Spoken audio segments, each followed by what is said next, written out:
I'm Tim with Infinity Solar. We are going to be looking at a battery system.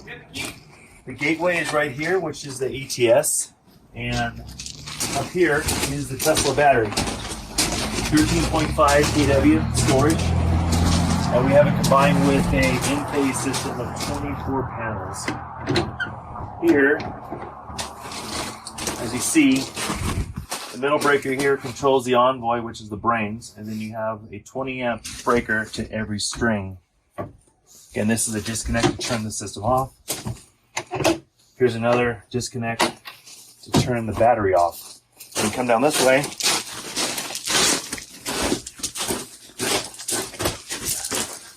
Here is the backup sub panel,